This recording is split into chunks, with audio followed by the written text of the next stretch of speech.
What is consent? By helping them understand themselves more, they can be more conscious about their actions.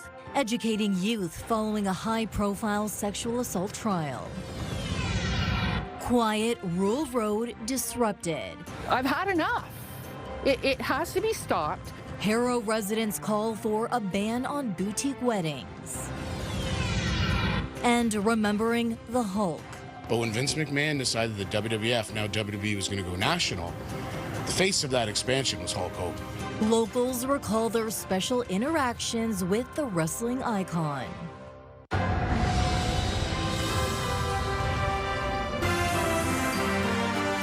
CTV News with Stefanie Masotti.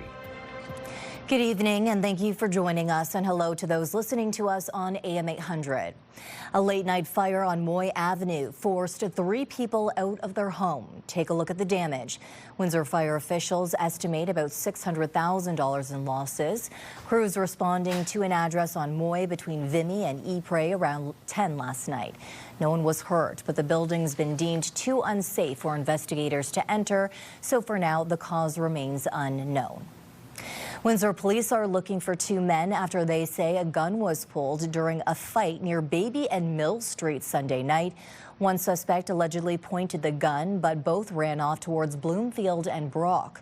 One is described as a light-skinned in a gray and black hoodie, the other Middle Eastern with curly hair and a white t-shirt. Check your cameras from 10 to 11 p.m. on Saturday and call police with any tips. The province's police watchdog has cleared a Windsor officer in a collision that left a cyclist seriously hurt.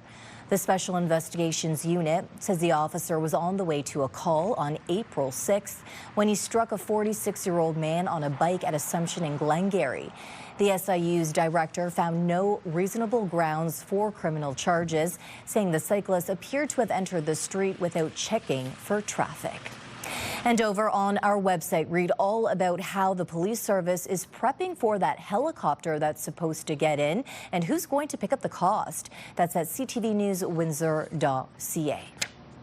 Now, if you're heading out of Windsor by train tonight or waiting on someone coming in, a freight derailment near Paris, Ontario may have changed those plans.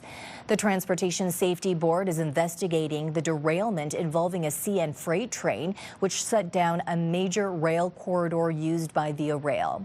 3 Windsor-Toronto trains, 73, 76, and 78, were canceled with no alternative. Trains 75, 79, and 82 are still running tonight, but they're being detoured through Guelph with missed stops covered by bus. Via says it's monitoring the situation and passengers should check for updates online before heading to the station. The strike at a downtown Windsor hotel drags on. Unifor Local 195 says it's waiting to hear back from the company that manages Windsor's Best Western Plus waterfront hotel after presenting their latest proposal last Wednesday. 7 workers have been on strike since June 1st. The dispute centers around wages. To Wheatley now, a community that's been through a lot, from the 2021 gas explosion to recent incidents, and tomorrow residents get an update. A virtual meeting is set for 10 a.m. as Chenham-Kent staff prep to investigate a suspected water well at the Wheatley Library, part of the ongoing efforts to trace last month's gas leak. Contractors arrive on Sunday and will work starting on Monday. The meeting link is on our website, ctvnewswindsor.ca. An in-person follow-up is planned the week afterwards. A little to the west now, Harrow residents are giving Essex Town Council an earful.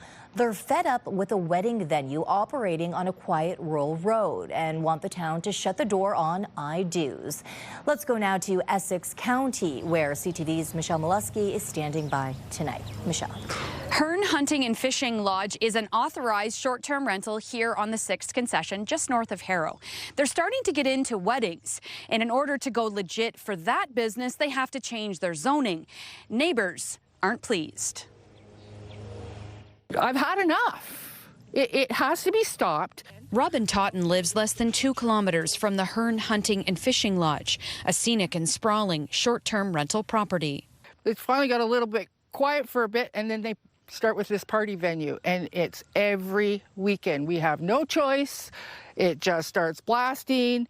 Totten is one of a dozen residents who begged Essex Council to deny Hearn a bylaw amendment. I just want you to think about what it'd be like to have the Essex Fun Fest in your neighborhood every single weekend. Listening to a dance hall is not the same thing as listening to crickets in the background. The company wants Essex to temporarily amend their agricultural zoning to allow for special events, primarily boutique weddings, according to their lawyer, Brian Chilman. They are not every weekend. We know that there are 10 in number annually. They're not held multiple in a week, once a week. Events would only be held between May and October. Chilman reminded council their own administration is recommending the request be approved. IRCA doesn't have any concerns, neither do first responders. We respectfully submit there's no legal basis on which to deny the application today. We believe if we appeal this to the OLT, we have a strong case. Totten is hoping more residents will join their cause, whether they live nearby or not, because Next time, it could be your backyard. because of all that public pushback, Essex Council deferred a decision on this rezoning to their August meeting. In the meantime, the mayor has organized a meeting for August 5th at 6 o'clock at the Harrow Portuguese Club to hear from any and all concerned residents. Reporting from Essex County, Michelle Malewski, CTV News.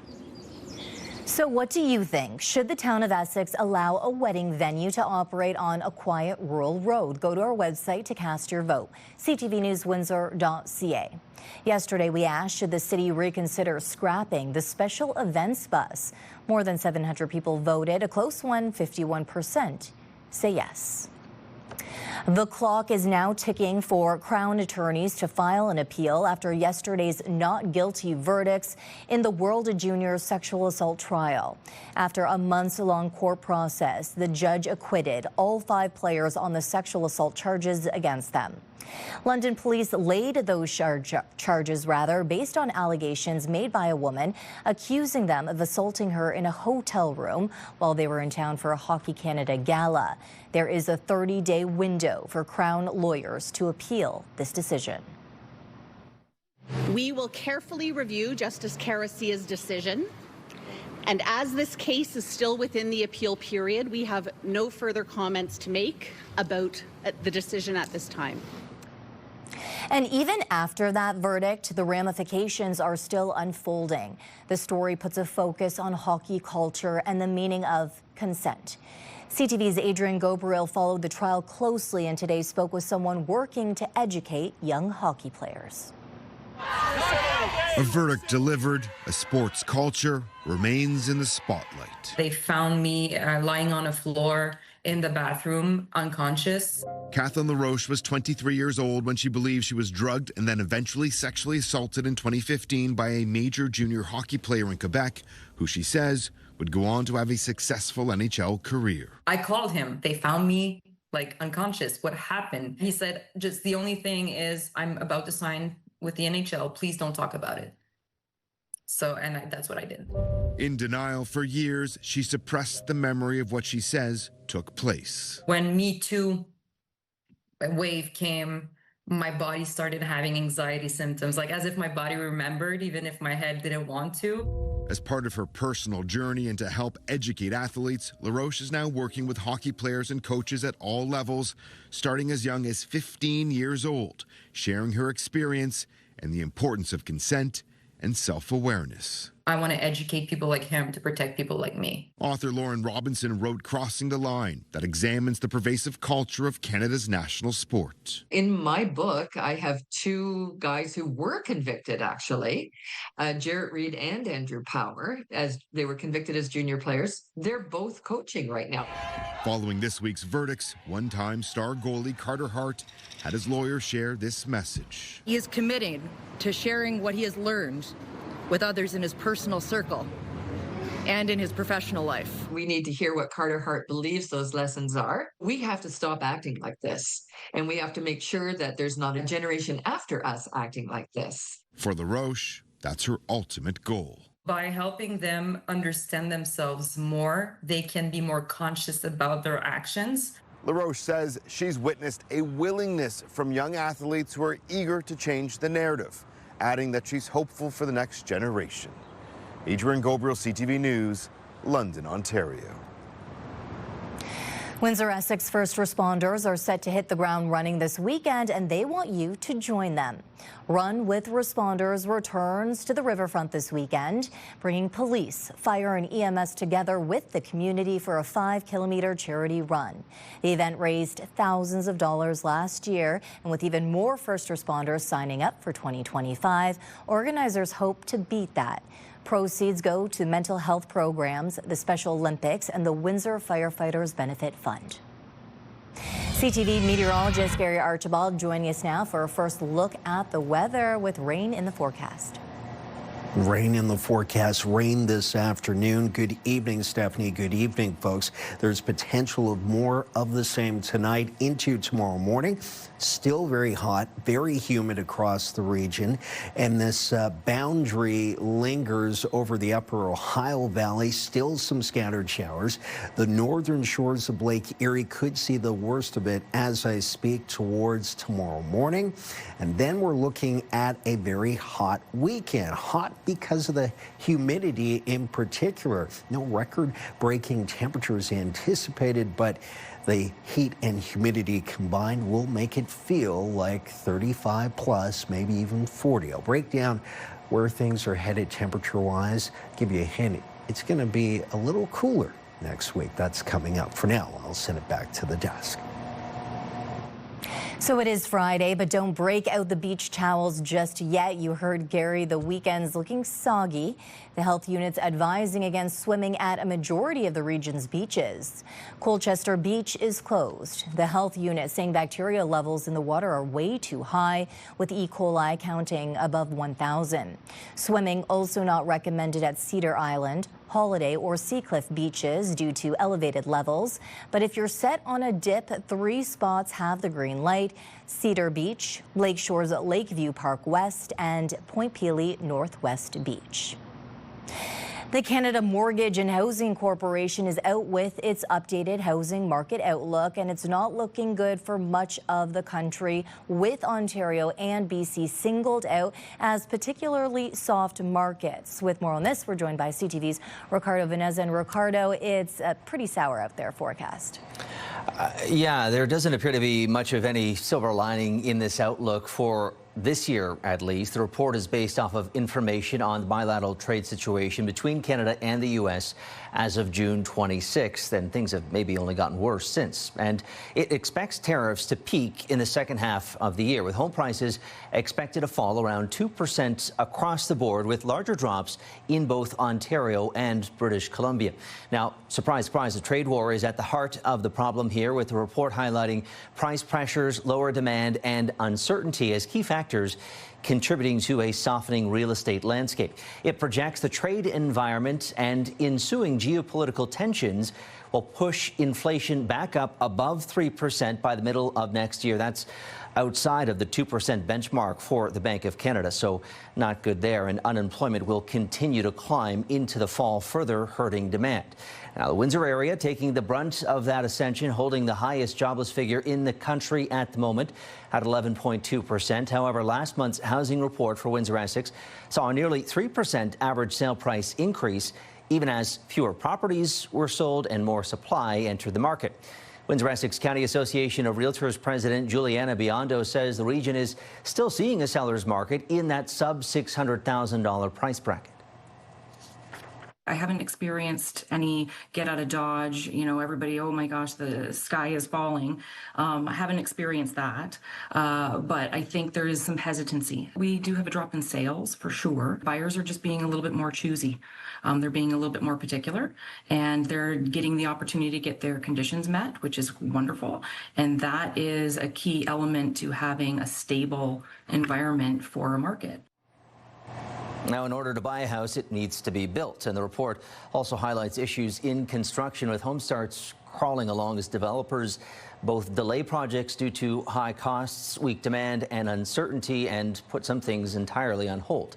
And mortgage rates are also expected to remain elevated, further hurting affordability. The report does forecast, though, a gradual recovery sometime next year, which Biondo expects will mean price increases again in Windsor, Essex. Steph. Okay, thank you for this update, Ricardo Vanessa, tonight. In other news, the town of Tecumseh is considering a new commercial development that includes a 5-story hotel. Anytime you've got any type of development within a community, it's worth being excited about. The location, 2575 Manning Road. The development would consist of a 5-story hotel and 5 separate retail buildings. A public meeting is scheduled August 12th to discuss a zoning bylaw amendment application. Tecumseh Mayor Gary McNamara said this consideration comes as another new hotel nears completion. Down Place Suites by Marriott at 1600 Sylvester Drive is expected to open in 3 months' time. It includes 142 extended stay rooms with a fitness center and a swimming pool. To see developers with confidence, coming in and saying, we're ready to spend multi-millions of dollars in the community because we believe in the community. So that's good news.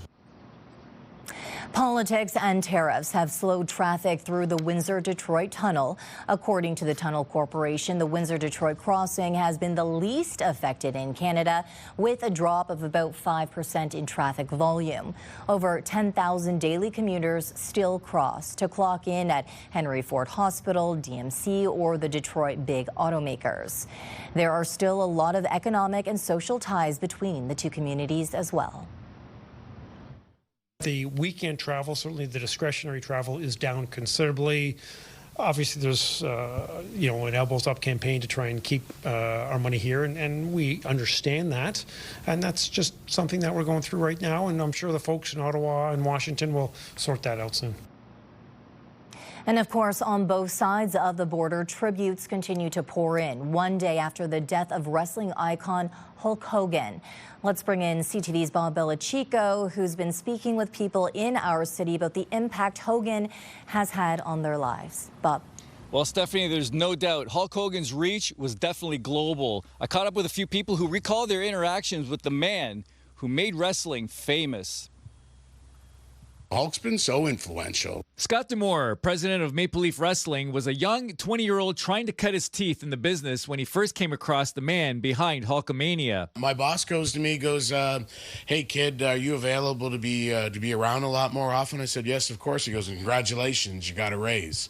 And I said, oh, well, thank you, sir. And he goes, well, don't thank me, thank Hulk. Hogan wondered why high-quality regulars like D'Amore weren't always around. Management pointed towards money. I guess he just looked at them and said, then give them more money. Hogan approached D'Amore later that day and was greeted with a big thank you. I'm happy for you, he goes, but I did it for me, because even though me and you will never wrestle, you and your guys are the guys that make the guys that do come up and wrestle me. You're so important in making them look like powerful monsters for me to beat. During a trip to meet the Hulkster, Maxine Abegbuze was thrilled to see him make a surprise phone call to her father and 2 brothers who are big wrestling fans. Oh my God. And what you didn't see on camera is that him and my dad had a longer conversation after. And my dad was just thanking him for the experience that he gave, that wholesome experience that he gave me as his daughter. Maxine described Hogan as a nice, witty man who was down to earth and willing to lend a helping hand and inspire. He was not afraid to even talk about his faith. He was not afraid to talk about even his personal struggles. Like, it was just shocking to me how transparent this man was about his life and how heartfelt he was. Claudia Rehnquist met the Hulk through a friend and rolled with him and his crew. She spent time looking over her camera after hearing the news of his passing. The memories that I have as a real person, it was just, you forget who he was. You forget he was Hulk Hogan. He was just a real person. A real person who changed wrestling and was an influential character. You think about how many kids he got to eat their vegetables, and eat a little healthier and go for a run or, try to lift a weight or whatever he did, because you just wanted to be like that larger-than-life character. Although I never got to meet Hulk Hogan, I do have a signed autographed picture of him, thanks to Jamie Dauncey, who is well known in the wrestling circles here in town. It's hard to believe such an icon, a larger-than-life figure is gone, but to quote a Rush song, we're only immortal for a limited time. Stephanie? So many beautiful memories. Okay, Bob Belichico tonight. Thank you, Bob. Still ahead on Windsor's news leader. After days trapped underground, a dramatic rescue at a remote BC mine. Sentencing day is set for two of the Freedom Convoy's most recognizable faces, with the Crown wanting serious jail time. And Monday, Windsor City Council is set to meet. With word, we'll hear how next year's tax rates are looking. That's Monday at 6 on CTV News.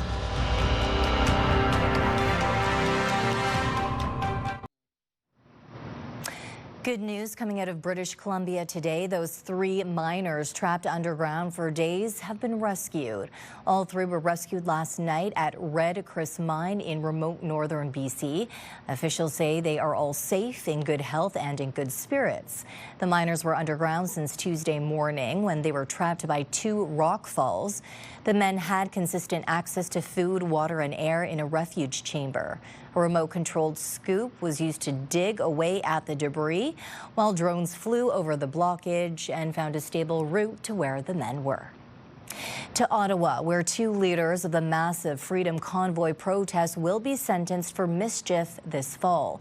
The Crown is looking for lengthy prison terms for Tamara Leach and Chris Barber, and prosecutors want to seize Barber's truck, which was used in the protest. Leach and Barber are both found guilty of mischief last April for their roles in the convoy protest. The Crown wants Leach sentenced to 7 years and 8 years for Barber.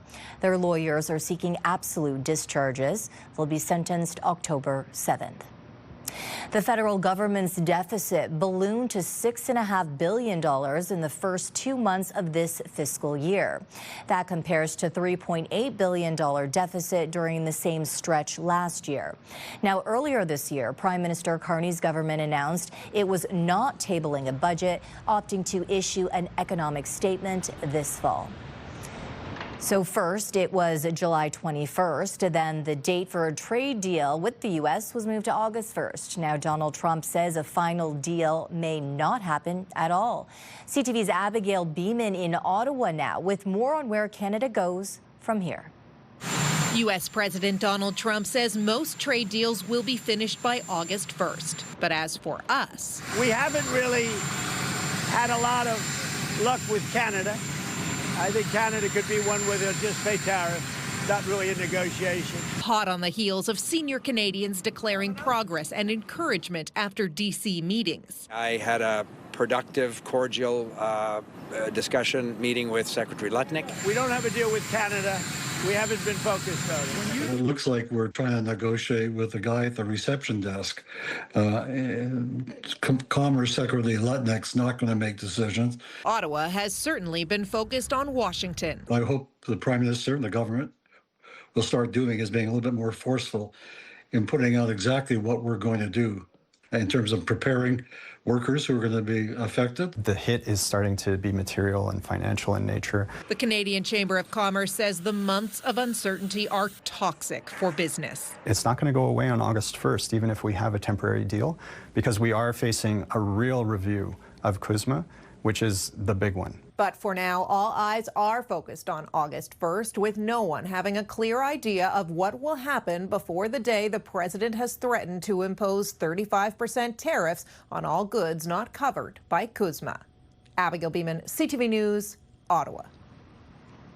Meantime, another major automaker is blaming a big financial hit on tariffs.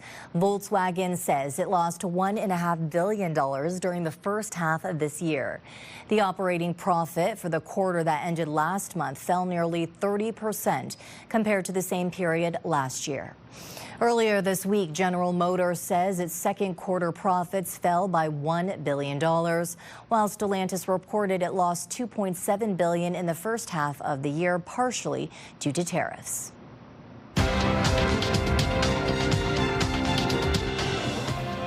Gains in technology stocks helped lift Canada's main stock index. In Toronto, the TSX gained 122 points. In New York, the Dow added 208, the Nasdaq up 50. The Canadian dollar lost 0.4%. On commodity markets, gold fell almost $38 an ounce and oil dropped to 87 cents a barrel. It got so hot that we had to put soaker hoses on the roof of the hog barn. Stick around. We're getting into fair season, but hot temps aren't going anywhere. That means extra care for animals. Let's look at our CTV News weather snapshot. Thanks to Lyra Okaj for sending in this beautiful image. Just ahead, will more rain and thunderstorm activity be in store for the weekend? And how will temperatures trend into next week? You might be surprised. My forecast with the answers next on CTV News Windsor.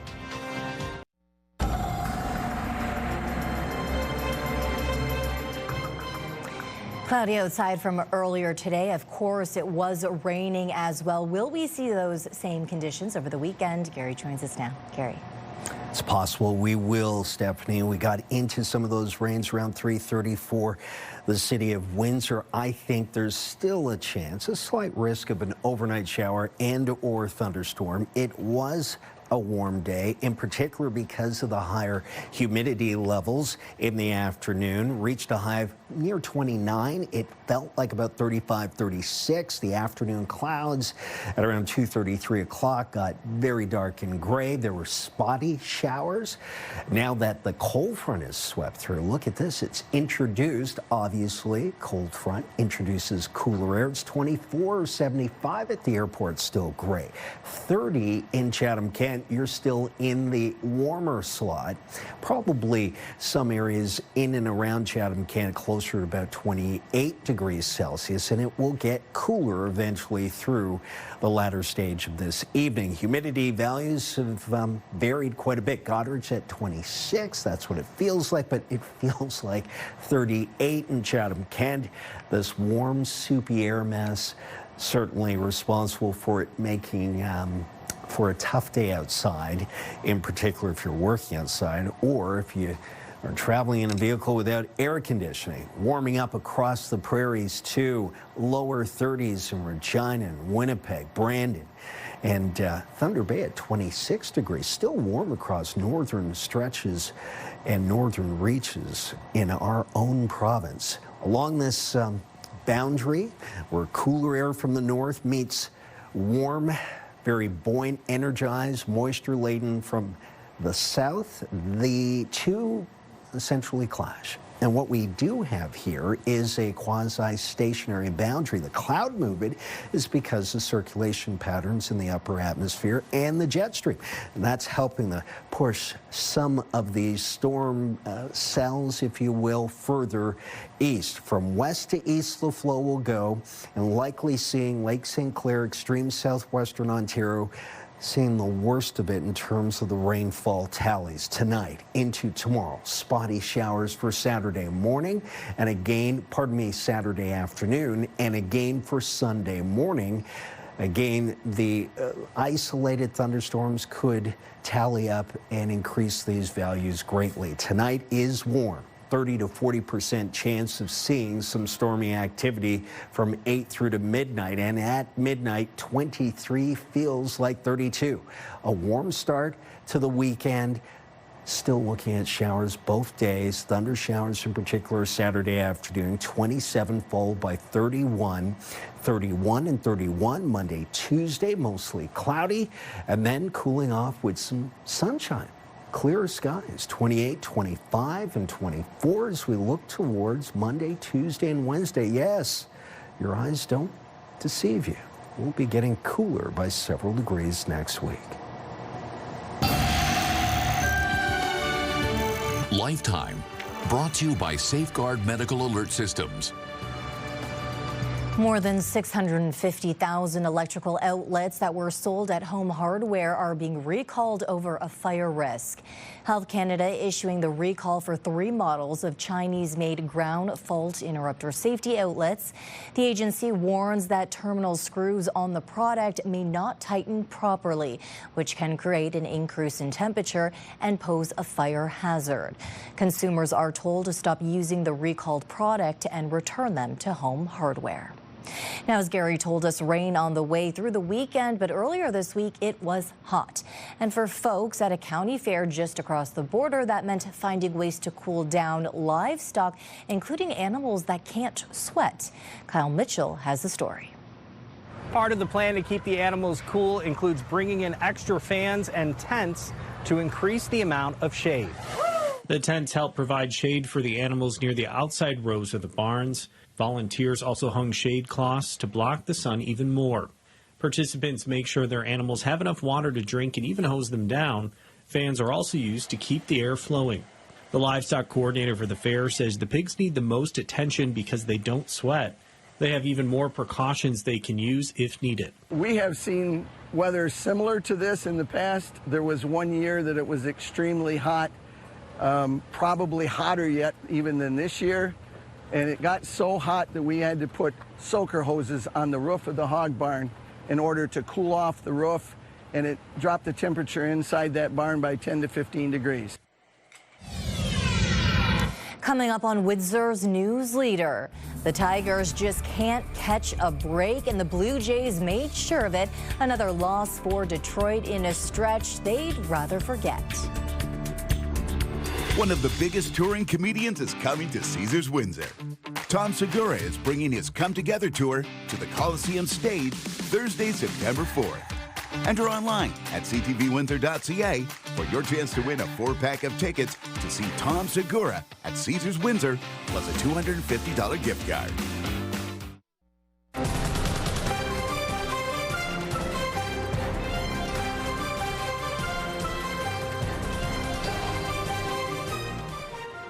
The weekend forecast might be a little damp, but that doesn't mean your green thumb takes a break. Well, neither do Gary Archibald and Sandy McDonald, who are branching out in this week's Get Gardening segment.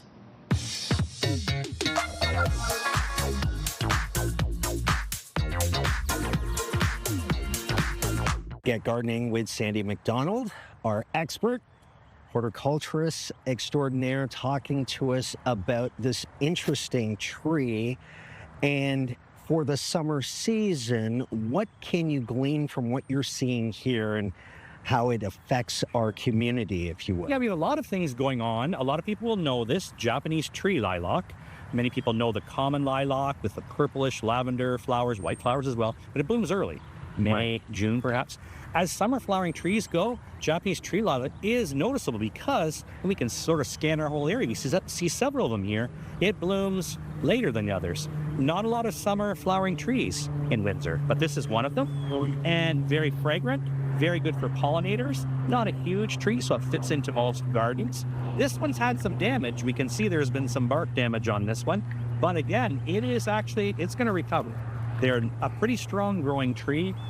Easy to grow as well. Some people might even recognize the fragrance of it too, because that scent is a little bit like privet. Privet hedges, a lot of people know the privet hedge. They're very closely related, and the fragrance of the flowers is quite similar. So good sturdy tree, not large, fits into most gardens, blooms quite reliably every year, and an excellent choice for the home garden. Sandy McDonald, thank you as always for your expert advice. Remember, text us at 10400 for your Get Gardening questions. Tiger fans look away. The Blue Jays handed Detroit another tough one last night. Well hit ball to deep left, and he made him pay. A 5-run 6th inning broke it open. The Jays just kept piling on. Vlad Jr. drove in 2. Nathan Lukes added a late homer, and it ended 11-4. Toronto's hot, winning 19 of 24. Detroit ice cold, dropping 10 of their last 11. The teams square off again tonight and through the weekend at Comerica Park. If you're heading to see one of those games, you better leave early. Whenever the Blue Jays are in town, you see tons of people coming down from Toronto. Tunnel is packed, downtown Windsor is packed, downtown Detroit is packed. It's a big deal. The Windsor-Detroit Tunnel CEO says this is their busiest weekend of the year. Crowds pick up 2 hours before first pitch, so have your papers ready and expect a few extra questions. He says if you're planning to be there tonight, well, you should have already left 2 hours ago. Recommending you hit the tunnel by 4 on Saturday and 11:30 a.m. on Sunday to beat the rush.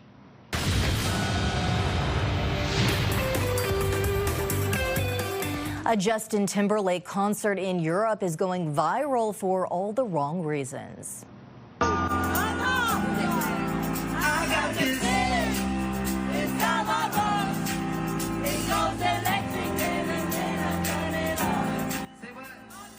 Some fans say they want a refund after the show by Timberlake in Transylvania last week. Timberlake could be seen pulling his jacket over his head during his performance and refusing to sing during one of his biggest hits, Can't Stop the Feeling. Fans also reported that he complained about the rain and the cold multiple times during the set.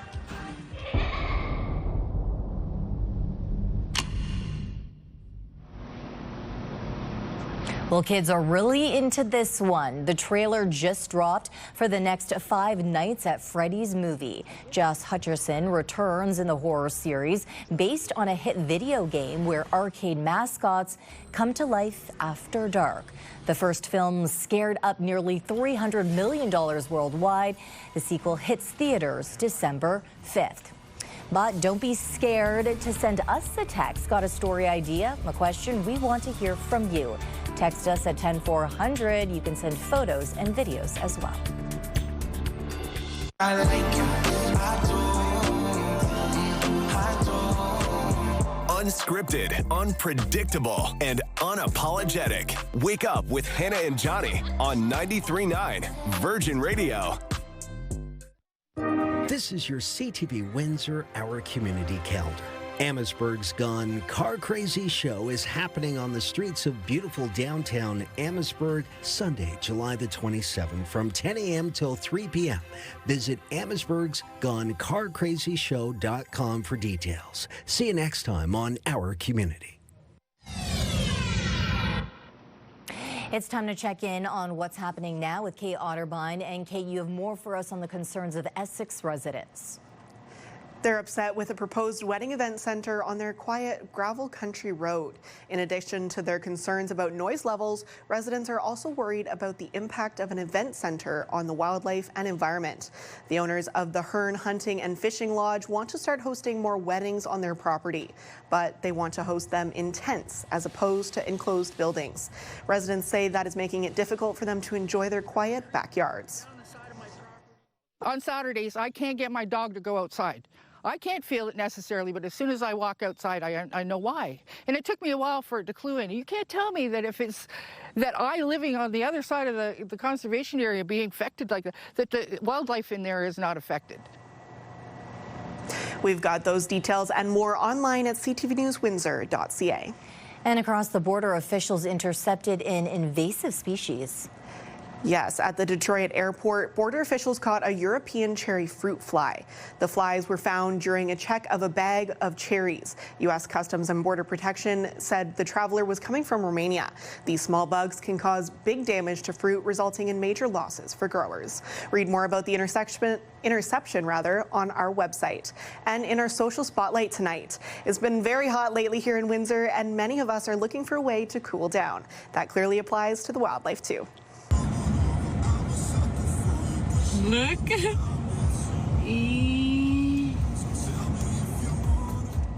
This black bear found a bottle of brisk iced tea, giving him something sweet and refreshing to sip on. This moment happened at a landfill in Fort Hope First Nation. I can't say I blame him, especially with that black fur coat he has. He would definitely soak up the heat quick. Yeah, I'm concerned about the landfill in the background, first of all, but yeah, it is one way to keep cool. You know what, though? It makes a great picnic for a bear. Mm-hmm. Thank you, and that's what's happening now. In other news, the Supreme Court of Canada has given a thumbs down to hearing a legal case involving an emoji. The country's highest court dismissed an application by a Saskatchewan farmer to appeal a decision by Saskatchewan court. The appeal court upheld a verdict that found a thumbs down emoji met signature requirements and was a legally binding agreement between the farmer and a grain buyer. In 2021, a text contract was sent to the farmer for delivery, and the response was a thumbs up emoji. However, the product was not delivered, and the farmer was taken to court. It's a very hot race, a lot of contenders. A stateside mayoral race is spiraling with campaign drama and stolen signs. It's less politics, more politics. That's still ahead. The latest news to start your day. Interviews, conversations with the top officials, the difference makers, and personalities in Windsor, Essex. Only on Windsor, Essex #1 morning show. It's Mornings with Mike and Meg on AM 800.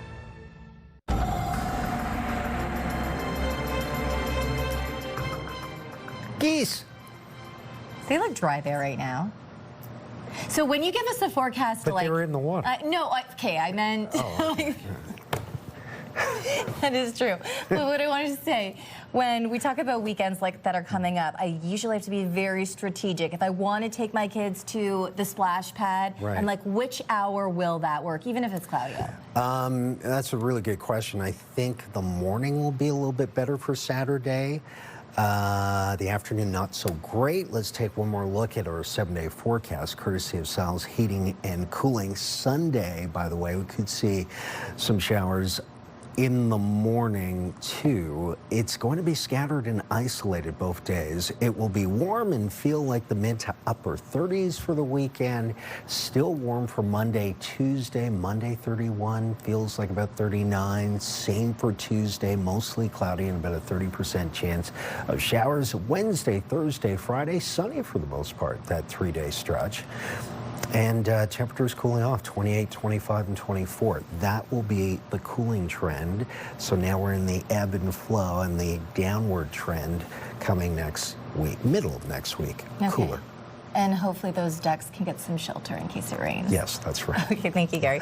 Ricardo, we are talking about AI tonight. Yeah, not talking about geese. Yeah. We are talking about tariffs and artificial intelligence. It's not just the big three reporting heavy losses due in part to U.S. tariffs. Europe's largest automaker, Volkswagen, also pointing to the trade war disruption as a drain on the bottom line. And we'll look at how artificial intelligence technology could see some fields set to thrive while others may be left behind. We've got those stories and, of course, much more on the way, as always, at 11. Okay, and of course, we're following the municipal by-elections in both Windsor and LaSalle, but there's an election in Massachusetts that's drawing attention as well, one that's got a lot of personality and even a bit of scandal, just no people. NBC reporter Brianna Borghi tells us about the race and the candidates. It's dirty politics. It's dirty politics. A catty mayoral race is brewing in Somerville, literally. It's a very hot race, a lot of contenders. These feisty felines are campaigning for the imaginary office of Bike Path Mayor, but it seems one candidate has a very real enemy. So again, the original race, and we have photo evidence all over the Somerville Discord, was Orange Cat versus Barry, who's the incumbent. I see Barry all the time. I see Orange Cat almost as much. And then other candidates started coming in, and then Barry's sign was stolen. But now Barry is back with her promise to make cats outside again. Owner Mallory Bissett telling us how this whole thing started. We wanted to make sure that people knew that she had owners and that she was well taken care of and loved and that she wasn't just a random cat roaming around. And we wanted other people in the community to come out and make signs for their pets. It's become a competitive and creative field. Freya is running as a member of the Calm Meownist Party. Orange Cat is with the Catalyst Party. And Claudius is representing the Indoor Cat Party. I think there's a lot of humor in it, but there's also a lot of straightforward communication, and I think it's simply meowvulous. A dog duo has also put their paw in the fight. You know, the more diversity we have in the political race, I think that's good for everyone. And more candidates could try to claw their way to the top. I have a cat, actually I have 2 cats, and I was thinking of how do I get a sign up for my cats? Unsurprisingly, voters have questions. And I want to know, like Minerva the cat, what is her stake on crime? Is she for crime? Is she against it? So many unanswered questions there, but this is a great story to end a Friday. I know, my face was identical. Both of your faces are in shock. What? I don't know how many more puns we can fit into this newscast, folks, between the story and the intro. Oh, sorry. I didn't write the intro. I'm at my whiskers end. Travis, our producer, that is talent. Really. You got to get those whiskers trimmed, by the way. Yeah, I know, a little fuzz. Okay, that's it for this week, at least. On behalf of our dedicated team here at CTV News Windsor, thank you for watching. For updates throughout the evening, go to ctvnewswindsor.ca. And I'll see you again tonight at 11 for a late look at local news. No puns. Good night. We're done with the puns. Cats are cool.